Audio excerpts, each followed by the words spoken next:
Yeah. So, we are definite dog lovers. We're just talking about dogs and how much we love them here. They are indeed man's best friend, and woman's best friend, and everyone's best friend. Yes. Here, man, woman, and child's best friend. Everyone. Here on Today Mañana. We got a great show lined up for you this morning. I'm here with Michael. And this is what, 2 in a row? 3 in a row. 3 in a row. Might be 3 in a row. That I am here with Michael on Today Mañana. Everyone will get tired of me, Alex, and then they'll be calling for Xavier. No. You know, I'm sure there's some Xavier fans out there. There's like 2 of them.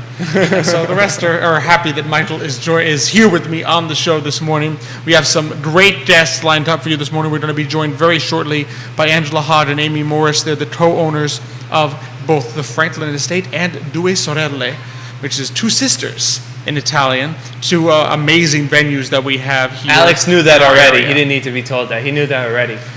Yeah, no, the Sorelle, I had to be reminded. No. Reminded. Due, thankfully, I went to Italy recently, so I know how that's appropriately, what that means. You know, I'd be in trouble if I didn't know the word, the number 2 in Italian. Table for 2. Yeah, exactly. I wouldn't have gotten very far without that. So they're going to be joining us very shortly, and then later in the show, Michael and I will talk some finance. We'll talk we'll talk a little U.S. credit if you've seen it in the news, but we'll try to bring it to a level that people can kind of get what's going on and why you don't really have to be too worried about it. So we'll talk a little bit about that. And we'll talk a little Oppenheimer maybe in the show. We went to the movies. Yeah, we were so very lucky to get Michael's go to the movies thoughts on a little Monday. movie review later in the show. So that'll be fun. And we'll get going shortly. So be sure to like and share. Send us any comments, questions, and we will read them on the show and get started shortly.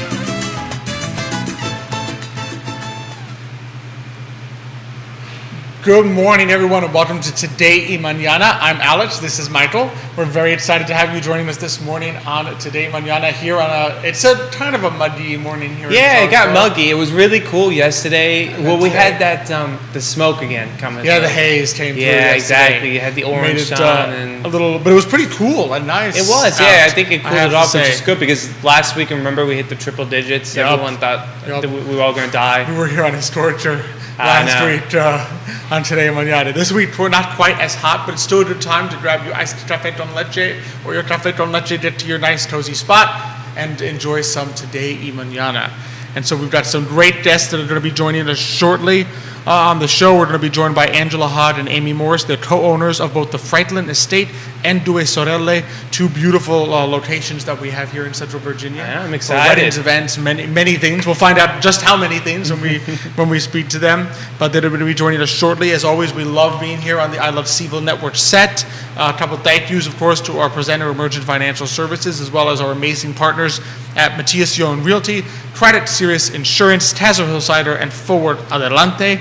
Definitely appreciate all the great partners that we have on the show making it happen. And all the viewers who watch and exactly and share and all that jazz. And as Xavier says, subscribe, which you can do as well. Just follow if you're on Facebook. Already got some people liking today's show. De La Fontaine liking today's show. Lorna Dibson, Jessica Cross Ayers, thanks so much for joining us and liking this morning's show.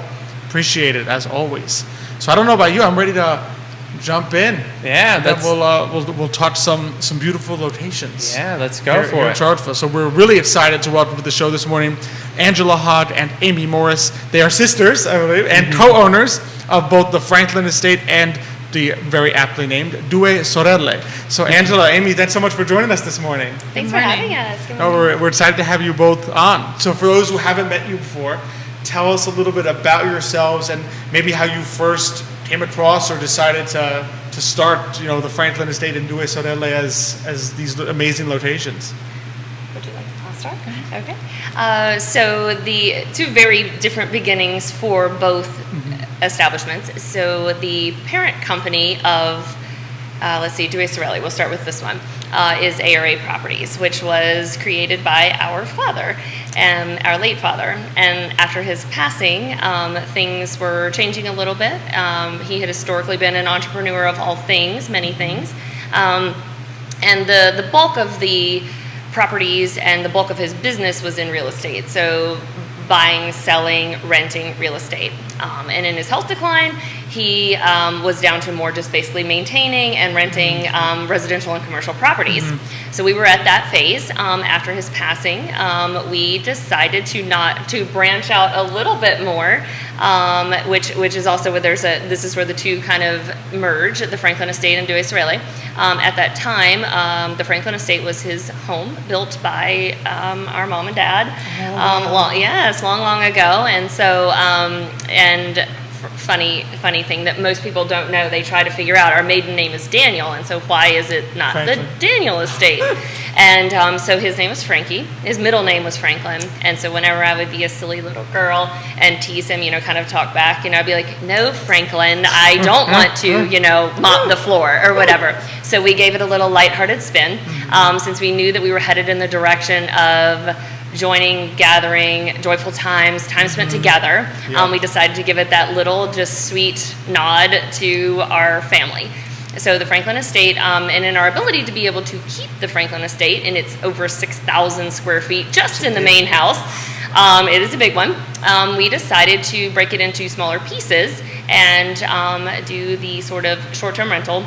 Most people know Airbnb, so they know Airbnb, but we're also with Airbnb, VRBO, Booking.com, and so we divided it into 5 individually operating units that have all, they're completely functional all by themselves, kind of like apartments with private entrances, or they can be shared, so folks can come, 20 folks can stay in the big giant estate together, or they can stay privately, enjoy the pool. And then we moved on to renovating the garage space, which is now a party room, where we do things as far as pool parties all the way up to weddings. Wow. So that is that one. That one. It got pushed a little bit faster in development because we started on Dewey Sorelli around about fall of 2019, and we were really getting into renovation around about March of 2020. Yeah, and no a wedding venue, for a little while, brand new wedding venue. Can you imagine?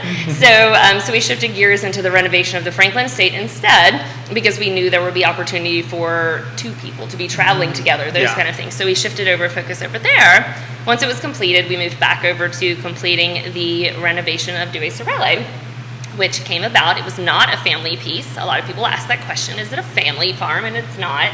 We both always dreamed of having a farm, and sign after sign after sign kept pointing to this farm, and it was an auction property, and we showed up together at the auction and did not expect it to actually become our farm, and lo and behold, it did. It did. And after lots of time spent with family and friends, lots of people coming and just being so relaxed and amazed and just going into just a joyful hangout spot, we decided we couldn't keep it to ourselves. So we decided to share it, and it became transitioned into, we renovated and made it a wedding venue. They're both beautiful spots. Thank which you. is so nice to see.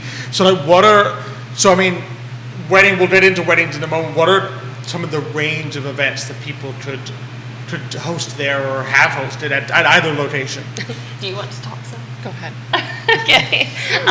So we go from anywhere. There's an app that's not as well known in our area. It's a little better known in the larger cities. It's called Swimply.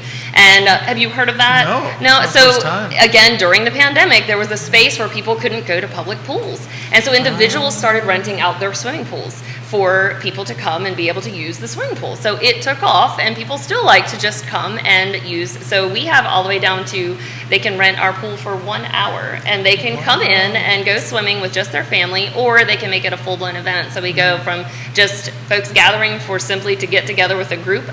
We have folks that get together for a back-to-school bash for the kids, all the way up to birthday parties, retirement parties, corporate events. Let's see, what else? Wedding rehearsals. Rehearsal dinners, we'll host those if there's a wedding elsewhere. We also can just host the rehearsal dinner, bridal luncheons, bachelorette parties. Runs the gamut. We love hosting events, and so if they want to come to us and gather we're open to it. Which is awesome. So it has and now do both places have accommodations? I know Franklin Estate certainly does, where there's some accommodations as well as Correct. the location. So you can have people, if you're worried about like guests, oh man, they're coming from out of town, they might need to stay, you can try to have them stay, some of them there in the estate itself. Indeed. So, and the two venues are only 5 minutes apart. So the Franklin Estate can house 20, and we can house Douai Sorel up to 24. We have 2 houses on site that house 12 each, so we can have 24 on site there. That's pretty nice. It's a good little combinations. I know that's always something that's kind of on people's minds Definitely is. when there is those guests coming in from out of town. So if someone was planning a wedding or just any party, what would be your best pitch as to why they should have it at the Franklin Estate or at Douai Sorel. Sorel? So I should explain. I normally, for our English translation, would call it Du Sorel. So most Du people Sorel. will know it as Du Sorel. Looking at it, that's how we pronounce it. So Yeah. I'll throw that in there. It's a little hard for me to convey what makes us special until someone has been there. And when I ask people what our superpower is, so I've asked wedding planners, I've asked other people, and they say that it's the relational connection that I have with our couples and our over and above steps that we take to ensure that it is their day. Couples and families, whoever's coming, always says, I'm like, it's your day, not our day. And we truly make it as such, even to the point that we don't tell them where their wedding ceremony has to be on the property. We actually have 5 locations on the property that we show them. They get to choose, or they can have it inside the barn. Yeah, it's their day, not our day. And so there are those things like the relational connection and the above and beyond that we take to ensure that every single last detail is completely and totally joyful and their own. Yeah, that makes sense. And there's a lot of amenities there in terms of things that you can, like options that you have at both places of where, like you said, where to host the ceremonies. Lots of different things. There's a pool. There's different rooms. Sarah Frost watching the show. She's so excited. She's going to get married there in September. Yeah. And she says it's the personal feeling Aw. that makes sure that they feel like family, that they're really Thank you, Sarah. they're really loving about it. Bobby Morris also watching the show this morning. Thanks for joining us. So that's a key element, I think, is that just how do you both work with the kind of the couples when they're kind of going through the process and planning with it. What would like the process be like if someone, like a couple's reached out to you and say, hey, we're interested in touring and maybe considering either one of these places? So normally just kind of walking through the process, they reach out to us. We start with a phone call just to get to know them. Again, I don't want someone to choose us because we looked good on paper and we aren't a fit for them. I want it to be their perfect day, and that's my goal. So we do start with a phone call that gives a rundown of the amenities, what we provide, the tables we provide, the chairs that we provide, just the atmosphere, what the space is like to get ready, whether they choose to get ready on site or not, or whether they want accommodations on site or not. We allow them to have that choice as well. They don't have to stay on site if they don't want to. They can come day of only. So we kind of go through all of those and just kind of find out who they are. I always start that conversation with, how did you meet? I want to know them. Yep. We're not a wedding factory, and we never wanted to be such. Our goal was to have that special connection, that time spent, create that joy of gathering for them and with them. So we do that, and then we have our on-site tour is pretty in-depth and lengthy, and we give the history of the renovation and the transition, and so they truly get to understand who we are, what we do, how we've invested into both of the properties, and to really get to know us. And then the communication is, of course, constant when they're planning throughout the process, all the way to on-site rehearsal time with our couples, and then throughout the wedding day. And they get a full day on-site with us. So again, we're not cranking out 3 weddings in a day. They get to come, they get to have peaceful time where it's not as rushed, it's not as chaotic, and that's our goal. And I think that's really nice here because I got married back in May. And one of the things you see a lot when you're looking for venues, so we were looking last year, is particularly as beautiful as the wineries are, you kind of are a lot of the options once you go out, and you're not like once you try to go out to the spaces where it's beautiful and you can see like these farms where you can see out. You've done a lot of wineries and you're kind of locked into that. Okay, it's 5:30 to 11 and you guys are done. Like you can only come in here. So it's nice to kind of have that flexibility because people, may want to get married at different times, depending on the time of the year. They might want to just relax for a certain amount of time. And I know sometimes you allow people to stay for like a Friday to Sunday kind of absolutely. package. And we encourage it because it will be so much more meaningful to have that extra time with the people who matter most. You're probably very familiar with that right now. Those people, those tons of people that are coming in that mean so much to you. Yep. But if you don't have time purposefully like set aside on site in a space where you get to see them, that little bitty window of the reception is tiny, right? It is. And to just have that extra time with the people that you love in such an important time. So I always encourage that they stay on site just to have like those little moments at the end of the night, maybe the night before Friday night, where all the bridesmaids are sitting together assembling, centerpieces, and Yep. the groomsmen are, reminiscing over old times, and just having that space to do that. Absolutely. Yeah. No, that's really kind of neat that you're able to kind of offer that to people. Absolutely. And we have had it happen that people stumble across us on Airbnb and just like the parents happen to, the parents of the bride or the parents of the groom, and then end up choosing us for one of their event One of spaces. the venues. Yeah. Which makes no sense as they're looking like, okay, where can I stay? And said, oh, look. And then, oh, wait, that's also a very nice venue there that we could use. A little parental pressure always never hurts, Parental right? guidance. Parental guidance. Parental guidance and friendly advice. It's like, if you do this here, everyone can stay there. Because that's one of the biggest challenges, I think, for people that have weddings, and a lot of people come from out of town.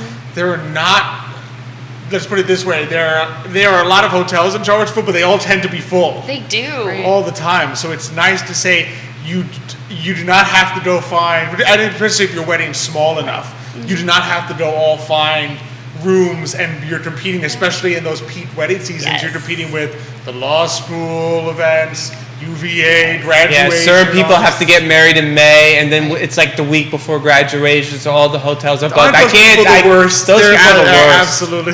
No, just- We have a wonderful couple who is getting married on UVA graduation graduation, weekend with yeah. us. But I always, on those ones, I say, get started quickly, Get started secure early. your caterer quickly, secure all of your vendors as quickly as you can, because Absolutely. it is, I was mentioning that because a certain person got married the week before graduation. I think we It's a busy both. time. I think Nick was too. Nick was too, yeah. he was. Absolutely. So yeah, booking all the hotels for the family was a nightmare. It's a if I'm challenge. correct, It's a yeah. challenge. That's actually our first weekend to book so prior to full-blown weddings, that was our first weekend to fully book for short-term rentals. Is that weekend above any other weekend, holidays, all the things is UVA graduation Graduation. weekend. Even though we are about 30 minutes from right here, we are still, that's our first one to fully book. Wow, that's amazing. Yeah. Now, when people only book a portion of like the estate or something, are the others still available to be booked because they all have separate entrances? Or So for the Franklin estate, no, they get the entire estate because of the way that it is situated and the proximity to the entertaining space and the use of the portion of the main floor for getting ready, things like that. It really wouldn't work well for other people Yeah. to be in your space. Now the farm, they do have the farmhouse, which is the closest proximity to the barn, the venue space. The other house on the farm is a little bit set off away, and so that one we do sometimes have other people, but they never cross paths. You can't even see each other which from is the nice. space. So that one works. So that you way. get the privacy when you're booking the wedding there and Right. so forth. Oh, that's really nice. You have And- another? and- Go ahead. Oh, go ahead. Ask the question first. So, how many people can you fit for a wedding inside the Franklin estate? So we can actually we will host up to 200, not staying on site. Did you mean staying on Yes. site? No, or no, no, wedding no. site? Just for the wedding reception. For the reception, yes, Yeah. up to 200 tented. So that one would be tented. Okay. Inside for fully enclosed climate control, we do ours are 50 and under. Okay. ones. So we have that space where it's climate controlled, and then we go to tents when it's larger. However, our largest ever hosted there was 400, and that was mine. That's special. That's Yeah. unique. And it was tented. As And it well. was tented. I can imagine. Yeah. No, I didn't want the tent. I didn't give in to the tent until 1 week before, with 400 people coming. And my now husband said, "It's going to rain. We have to have a tent." I'm like, "Okay, fine." So do you do no tent if you're like what's the parameter for putting out a tent? Like, is it like you measuring the weather? It's like, okay, if it's over 20%, we put the tent, or you just generally? We have it on hold with the tent rental company, like, so we have to have that hold with the tent, and then the decision is made per who they choose for the tent, or if we are providing the tent, depending. It's really at the mercy of the tent company that says when do we have to have the decision made. Okay. But we wait as long as possible because I'm an outdoor girl, and I was that girl that really wanted that outdoor wedding. No, absolutely. And so again, that's something that plays into the way that we operate, the treat others the way you want to be treated. And I allow our couples like the last possible minute. In fact, I was doing a final walkthrough with a bride and her team just this past week, and they're having a smaller ceremony and a larger reception at our farm. And I said, look, you don't have that many. If you're okay with, stocking some towels, some quick dry chamois, and you want to make sure with a small group, everyone can stay in the house until it's time for your ceremony, and I'm okay with that. Like, we will make it happen, and we will run out there with chamois if you need 15 extra minutes to make your ceremony happen in the place where you want it to happen. So. Yeah. So we wait as late as possible. As late as possible. It makes it a little crazy on our team when I do those things, and my team doesn't always love me in those moments, probably. But I think that's what people really appreciate. Lorna Dibson comments, great family-oriented venues and beautiful locations to consider. So I think that kind of attention to detail and like feeling like the family is there, like I think people really appreciate there. Out of curiosity, does our audience always loves like the entrepreneurship side? What's it like? What was it like to kind of take that plunge and say, yeah, we're gonna run this, like not just as real estate, but like as functioning venue businesses? What's it kind of like on the behind the scenes and doing that? Behind the scenes is busy. I work around the clock. There is no time off. I was just mentioning we were in Spain. We hit France, Italy, Spain a couple weeks ago, and there was I know one night where or many nights the kids are at the swimming pool and I've got the laptop at the side of the pool, and or we're on an excursion to see the Colosseum, and I was messaging back and forth with people here like, hold on guys, you go ahead with the tour, I've got to take care of some things. So that is the reality of the life of an entrepreneur, especially if you're heavily involved. So yes, hard work. That was instilled in us by our father and our mother both, and both drove home. You work hard to succeed, and so without saying it, they were really good at like letting us figure out how we make that happen and to like earn what we what we have. And so it is a lot of hard work. We like the flexibility, like days today when I have a little girl here with me, and I do miss a lot because my hours are long. But then there are times like this that we also get to have our children be involved. And she knows what she's it's like. She's in the control room. She is in charge of this production today. We especially she has a girl as well, my niece, and we really like to let our girls see what it's like to be a strong, driven female. Entrepreneur, absolutely. How about yourself, Amy? What's it kind of like for you? Things you like? So I am an administrator in the county as well, at one of the schools, and so it is double time sometimes. Yeah. There were times during the pandemic part when we were really trying to pull things together at the Franklin where I was working my full day there and then coming home to help mulch, or the whole family was doing everything.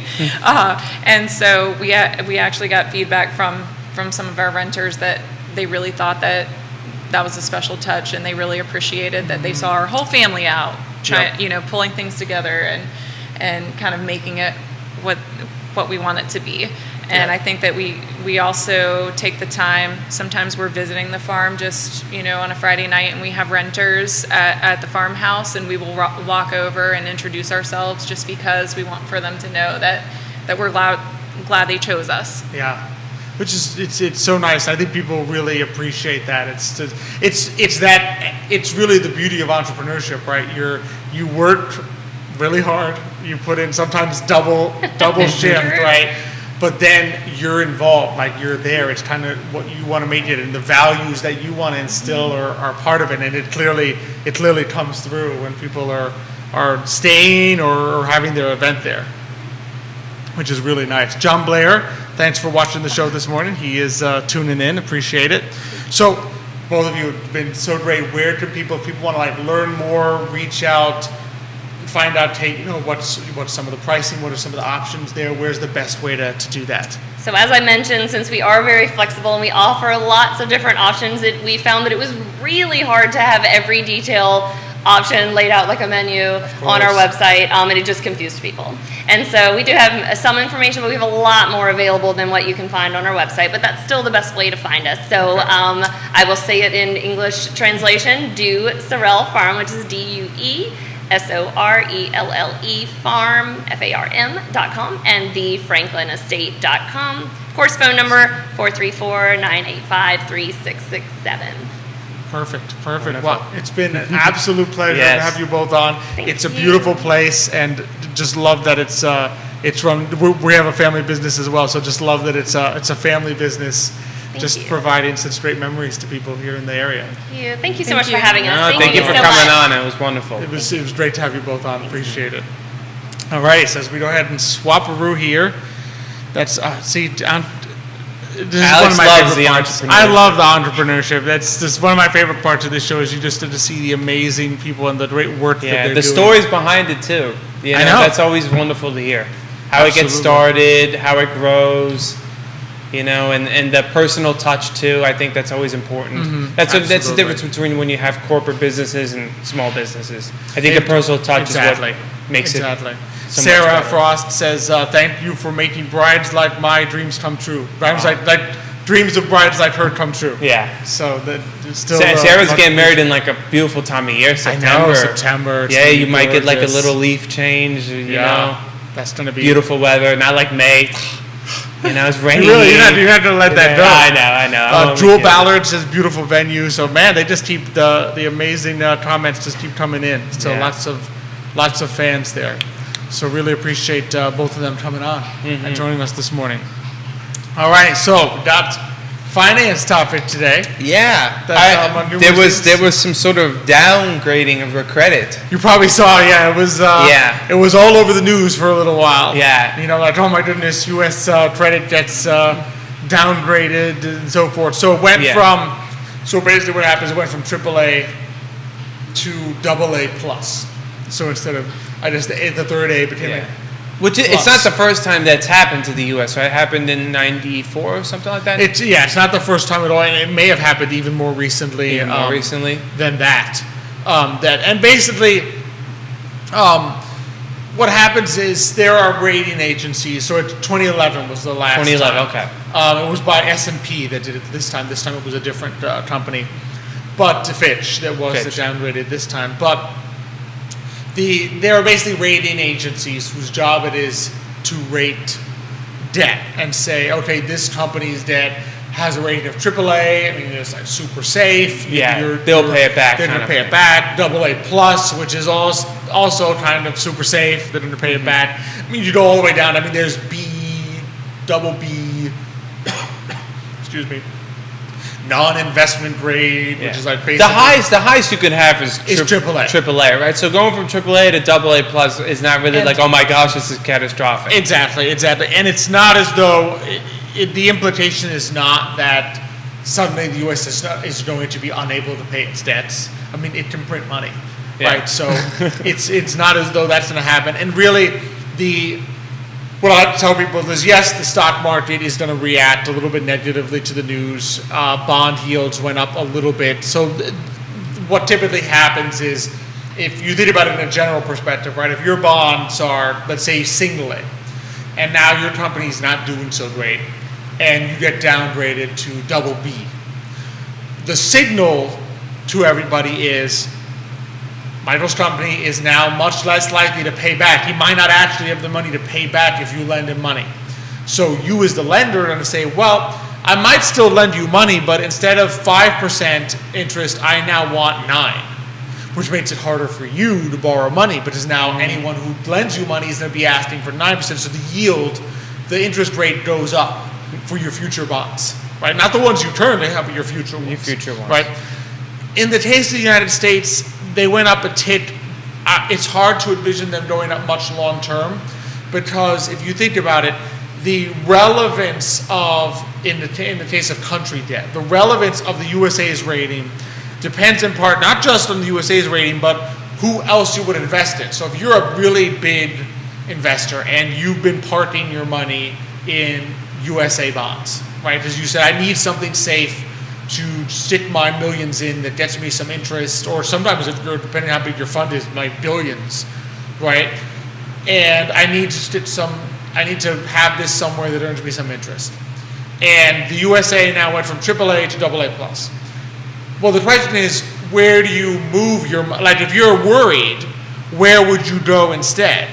And so you look around the rest of the world and say, well, Japan, am I more likely to get my money back there? Europe is not exactly in a better shape than the United States. There's no country, right now. let's be honest. You don't have to There's go one by nowhere. one. There's no By the country. time you just go down the list, it just gets worse and worse. I mean, you end up Exactly. Latin America, and then every 20 years you don't get paid at all. Exactly. Right? Somebody collapses. Who's had 5 dictators? So you reach the point that you're sitting there saying there really is nowhere else to move the money. So it's not as though you're going to see a bunch of investors pull out of U.S. bonds and say, well, unless the U.S. pays me 10%, I'm not going to invest in the U.S. because I'll go to China instead. Right? It's just not going to happen. So can I ask you a question though? Why did they get downgraded in the first place? What is how is that even apparently- get evaluated? There are, apparently the way Fitch does it, there is a model which takes into account data over a number of years.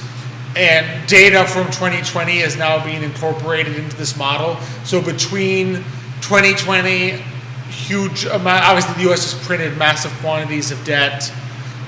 You then get inflation, I'm sure, factors at some point into this model. So apparently by the time new data got incorporated into this model, the outlook is worse. I think Fitch's model now thinks recession in either the fourth quarter of this year or next. So in other words, recession is now being factored into the model. The risk of recession is increased in the model. So by the time the computer spits out a number, it says, well, even though the odds of the U.S. paying back this debt are still extremely high, the difference between 100% and 95% is significant enough that you've now gone to AA plus, which is still, let's put it this way, no investor is pulling out when someone goes from AAA to AA plus. No, especially not if it's the U.S. government. Exactly. There are big companies out there that would love to be AA plus.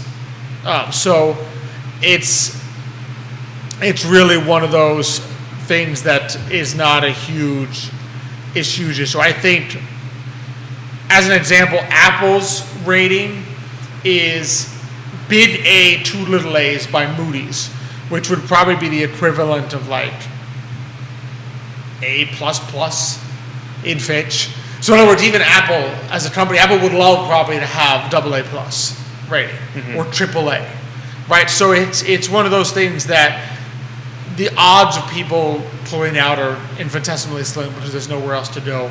Its impact, it might have a short-term impact where just as a result, it kicks up a little bit, but it's going to be a minimal impact. So it's interesting. You said that Fitch was predicting, based on their model, recession at the last quarter of this year. Either Fourth this quarter year this year? or next. It's because that's interesting because I read an article the other day, and this person was worried about a recession in the fourth quarter of this year because he's worried that with the student loan debt relief, right? Mm-hmm. He's saying if that begins to end, which sometimes it looks like it is, sometimes it looks like it isn't. Yep. But he says if it ends, he says there's about $10 billion that students are going to have to, or former students have to repay in their loans, and that will resume. He says they haven't been paying it for the past 2-3 years since COVID. That is and he starting says the again. problem is that, in his opinion, they've, instead of saving the money that they could have been, basically instead of paying their debt or their interest on their debt, instead of using that money to save it, they've been spending it like crazy, and they've accrued even more debt, like Yes. credit card debt and I don't know what other type of debt, maybe mortgage Car debt, whatever, loans, car loans. etc. So the problem is, he's like, come that quarter, if they continue and they say no, we're not, the Supreme Court, I guess, keeps striking these debt reliefs down, and they say no, you can't, you're not going to get a loan, we're not going to forgive your student loans.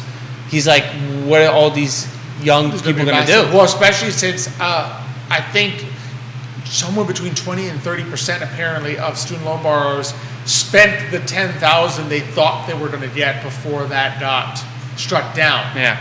That meant that, so you can imagine you don't have $10,000 more in debt because you thought you were going to get $10,000. Well, that's also the free. big one too. Like, it's one thing to be like you're saying, well, I don't have to spend the money on my debt, whatever it is, my payment. But I saved it. Yeah, well, I saved it or I spent it elsewhere. But if you use that money and then got more debt, like credit card debt or a car loan, now you're going to be paying double. Exactly. And so it is this fourth quarter that Fitch expects the Interesting. U.S. economy to slip into a mild recession. Is when which you is when you said factored that in. because that was already, some people were already Well, worried about that. Obviously, there is they're attempting another way to forgive student loan debt. It's not a blanket forgiveness because that obviously got struck down. It's a repayment method, and pushing to forgive student loan debt that I guess was already eligible to be forgiven in certain ways but hadn't been yet. Because already there are certain ways that if you work for the federal government for 10 years, or a nonprofit, you can get forgiven after 10 years. Apparently some of those had not yet been forgiven, so they're doing a big push to expedite those. So there's ways, but it won't be nearly as many people as obviously the blanket forgiveness would have done. And that does, credit card debt basically has now surpassed 2008 levels of credit card debt, because people have basically run out of the excess savings that they had coming out of the pandemic. So that's pretty much gone, and there is debt. So it's definitely, because that's going to start, I think, October is when student loan repayment has to begin again. The freeze ends. And I don't think there's an expectation that that's going to be frozen again. That would probably be struck down as well. The rationale for that was being frozen under the pandemic, and it's difficult to see how they would be able to do that again. So it's a significant concern.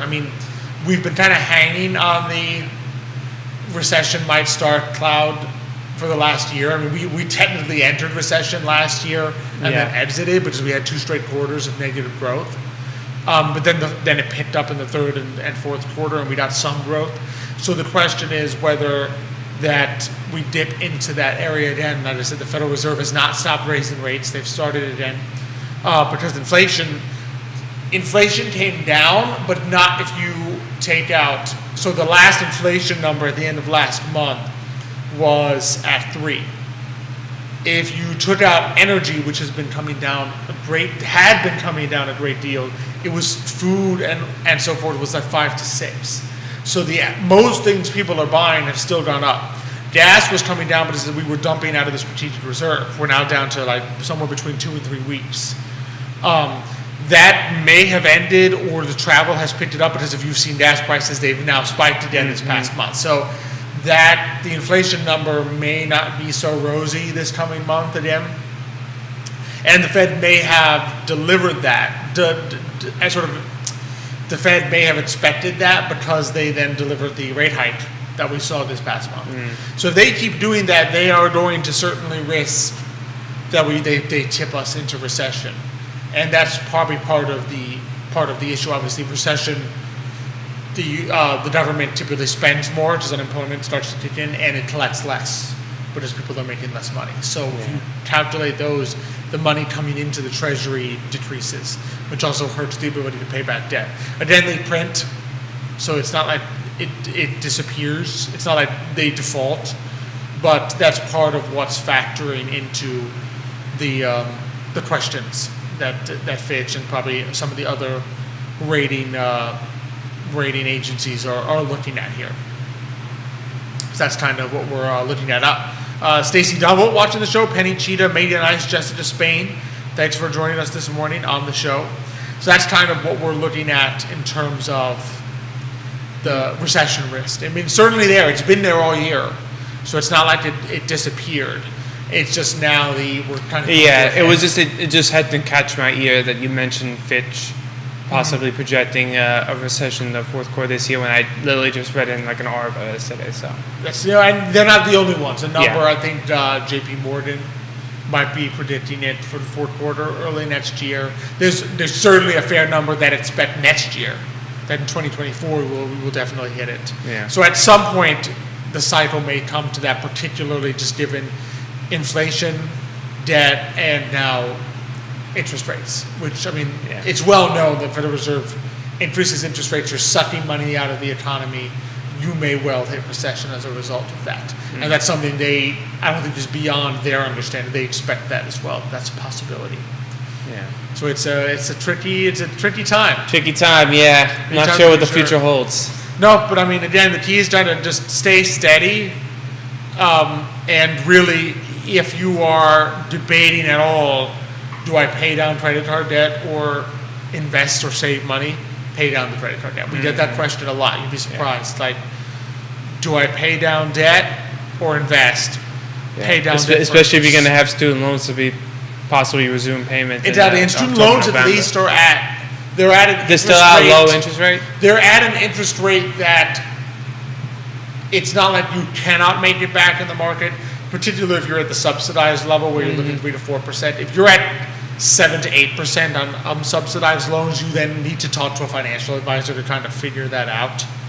Or coach. If you're at 3%, maybe you could get away with, in other words, paying the minimum and not putting it. If you are sitting with credit card debt at 20%, there is no investment. Like there is nothing you could invest in the market that is going to net you 20% annualized compounded monthly.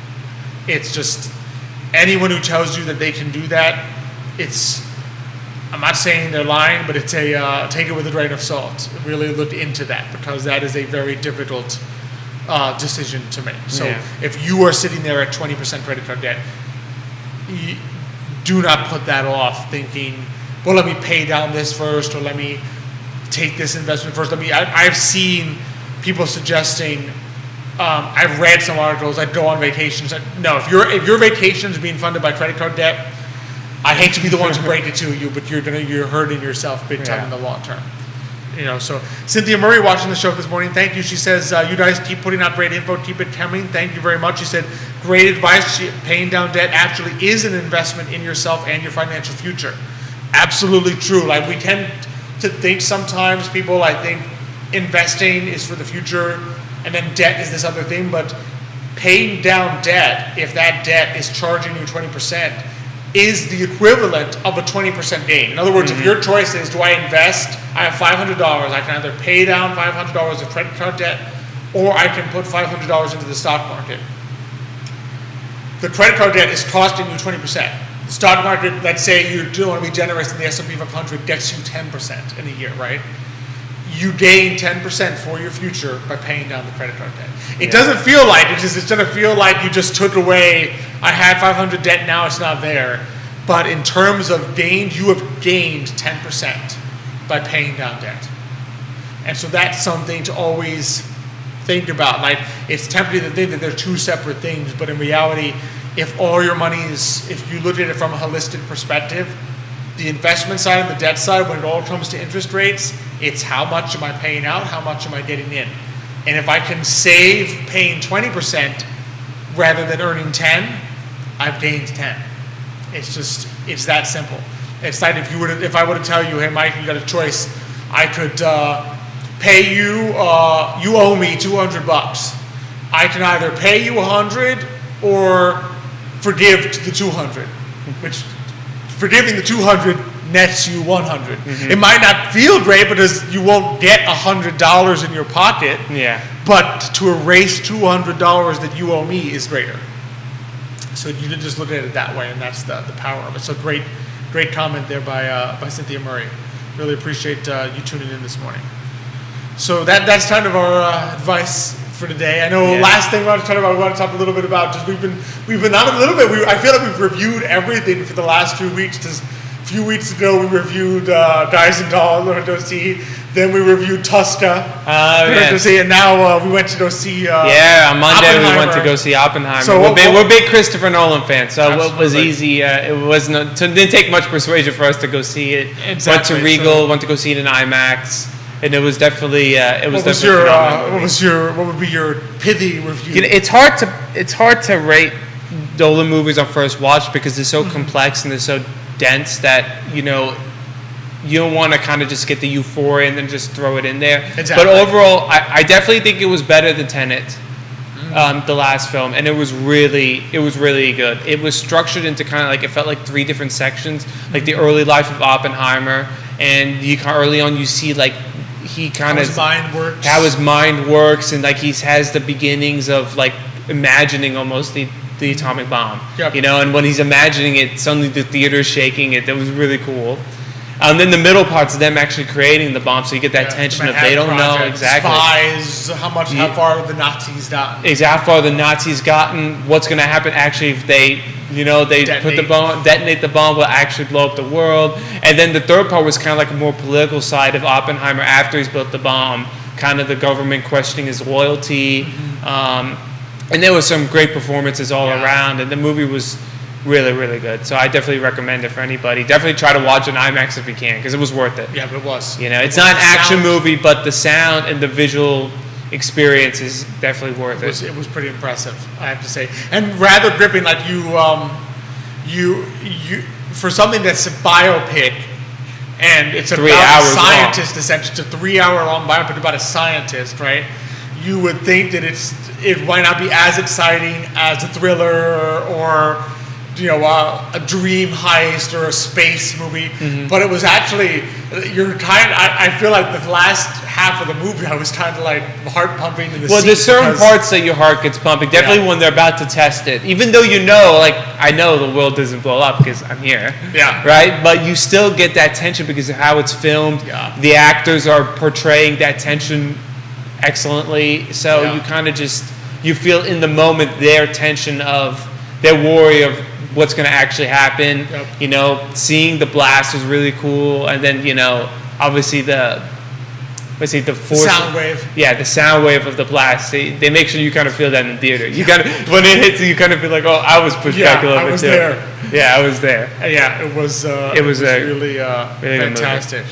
Now, Nick Irby watching the show's point comments. Are we really here? Right, let's not go there, Nick. Let's not go. We're characters in a dream. Yeah, we just a dream within a dream Exactly. here. But that was impressive. Great performances. Yeah. Some actors that I won't spoil it, but there's some actors, Some cameos, some big name actors that you're like, I didn't even know he was in this movie. Everyone wants to be in a Christopher Nolan. I guess that's so. what it is. I guess so. And I had heard that Cillian Murphy did a great job. Killian Murphy, actually. Cillian. Yeah, because he's Irish. Irish. Yeah, I know. We always used to be calling him. I don't feel like I'm correcting you on air, but it's actually, it's technically Cillian. Oh, Cillian. sorry about that. My apologies to the Irish viewers, Yeah, if we have any. Cillian Murphy, I'd heard he did a great job, but Robert Downey Jr. was excellent too. was very good as well.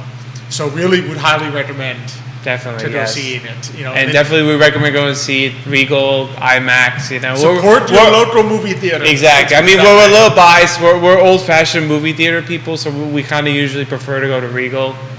But So we're happy. We were happy that it stayed. There was a little point Yes. in time. I remember when we were really nervous. I would tune into I Love Sivo pretty much every Exactly. day to be like, is I Jerry was gonna telling announce Alex, I this said, stuff? you got to text Jerry. I need the info on Regal. Do we have to make sure we Like, don't save it? Yeah, we'd be like, Jerry, do you have inside info? Do you have inside info? But it was nice to see the theater packed, which it was. It was. I mean, it was packed. for both this and Sound of Freedom, the Yeah. it was filled with people. Both packed, so that's Both good packed, to so see. it's good to see, and would recommend both movies highly. Yes. So it's good to support. We always talk about supporting local business. Also support your local movie theater. Exactly. It's a great Because the experience. Irbies like their movies, and Yes, they, we do. we can't watch every movie. So. We can watch every movie. We just can't go watch them all the time. We can't Exactly. watch them 10 times. Yeah. So what are you next looking forward to? We gotta go see Mission Impossible. I think. The last one was really good. Tom Cruise is always good. Tom Cruise is still kicking it, and he's making sure his movies are top notch. I mean, we watched Top Gun last year, and we were blown away. Yep. So I think we'll enjoy it. We also like longer movies, and I hear this one's also really long, like 2 hours and 40-something minutes. Let's do it. Yeah, we're Lord of the Rings buffs. I mean, 4 hours and 20 minutes, and we're like, oh man, it's over already. So there's no length of time usually that's too much. It would be difficult. Unless it's a Hallmark movie where an hour and a half is a little too long. Yeah, exactly. They could have Keep cut that out at- like keep they that could have at cut out like a 70. good hour of that movie. Keep that at 70 minutes. Maybe a little less. Yep, so we would highly recommend and encourage people to do that. Be sure to, of course, check out our guests from today, Angela and Amy. So the Franklin Estate and Dewey Sorelle. Or Du Sorel, in case Sorelle. you can't pronounce If it. you can't pronounce the Italian, you can Use the make English that, you version. can use the It's allowed. We'll permit it. We'll permit it. With beautiful locations, great places to check out, and particularly if you didn't. And it looks like a great team too. Yeah, You know? absolutely. And it's important, having been through it, and obviously, and having seen Nick go through, the wedding preparation process. It is important to have Yeah. good people working with you on a venue, because you want that. You want to feel comfortable that they know what they're doing, so that once you've passed, because there's a point. Let's face it, there's a point where you gotta let go. Yeah. And when the day comes, you've done all the planning, you've set up how the day's supposed to go, how the reception's supposed to go, and so. But you gotta let go, because once you're in it, you can't be doing things. You're the bridegroom. You can't be moving chairs and that kind of stuff. So it's great to know that when the day comes, you can trust that the people you've worked with know what they're doing. They care about your wedding, and they're gonna make it. They're gonna make it work. Agree. So that's what really. It's important. It's important. So, and it sounds like from the commenters today that's exactly what they do. So. It's and best of luck to Sarah Frost getting married. Exactly. So our congratulations to you, and hope it's a fantastic wedding in September. Thanks for watching and commenting today. All right, but Michael, this has been Who we have fantastic. next week, Alex? So next week, 2 more great guests. We're going to be joined by Cara. I said the Rojer. My Spanish wants to say Rojer. Yeah, But it could be I'm feeling that too. Yeah, owner of Leona Curated Jewelry and Accessories, as well as Jasmine Garcia from Jacita Beauty. Ah, is, okay. is going to be joining us. So two more Two fantastic new guests too, right? 2 new guests, and 2 more amazing female entrepreneurs that will be coming on the show. So it's going to be lots of fun. I don't know if it'll be you next week or Could be Xavier. Xavier. We'll find out. We'll leave it to the mystery. You have to tune in to see who shows Exactly. up. Tune in next week to discover, is it Who's up? Xavier back, or is Oh, he maybe still it could be busy? Nicholas. It could be Nick. Nah, It could be Nick. I don't know about that. The audience is Nah, nobody's gonna watch. Yeah, I said I'm not tuning in with Nick. I do once a year with Nick. After he almost spoiled Tosca live on air. They're like, I'm not watching Nick again. He spoils everything. Yeah. He might tell me the end of Mission Impossible. He's gonna tell me the end of Oppenheimer. What happens when they detonate the bomb? Exactly. He'll spoil it for me. Nick says it's not Nick. What? Nick comments it's not Nick. It's not Nick. So it'll be Xavier or Michael. But you have to tune in to find Just out Nick which. then. Just That Nick. just for spite. Exactly. Well, Nick asked, is he really there? There you go. So, I mean, it could be it's Nick, but not Nick. But really appreciate everyone who tuned in this morning. Of course, love being here on the I Love Seville Network set. Thank you, Judah, behind the camera. As always, making us look good. Thank you, Emergent Financial Services, for presenting.